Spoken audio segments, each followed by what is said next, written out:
DSC preparation కి మిగిలిన తక్కువ సమయాన్ని డిఎస్సి 2024 యాప్ లేదా DSC2024.com తో జాబ్ ని సాధించండి.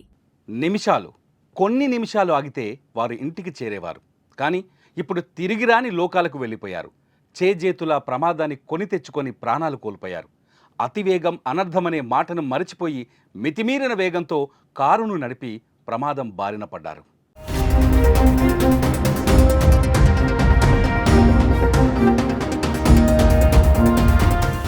హైదరాబాద్ శివారు ప్రాంతమైన హయత్నగర్ మండలం కుంట్లూరు దగ్గర వేగంగా దూసుకొచ్చిన కారు DCM వ్యాన్ను బలంగా ఢీకొట్టింది.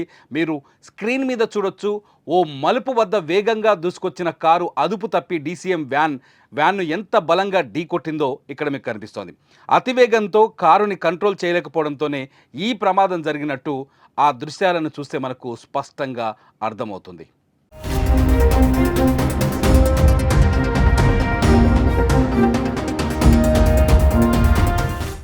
బుధవారం ఉదయం జరిగిన ఈ ఘోర రోడ్డు ప్రమాదంలో బంగారు భవిష్యత్తున్న ముగ్గురు యువకులు ప్రాణాలు కోల్పోయారు. ఒకరికి తీవ్రంగా గాయాలయ్యాయి. చనిపోయిన చంద్రసేనారెడ్డి, త్రినాథ్ రెడ్డి, హర్షిత్ రెడ్డి ముగ్గురు కుంట్లూరు గ్రామానికే చెందినవారని తెలుస్తోంది.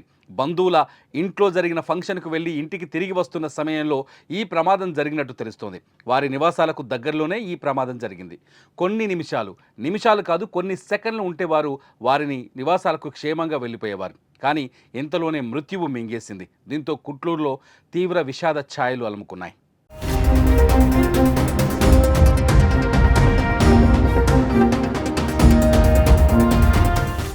ప్రమాదాలు జరగకుండా అధికార యంత్రాంగం పోలీస్ శాఖ ఎన్ని సూచనలు నిబంధనలు చేసినా ఫలితం లేకుండా పోతుంది.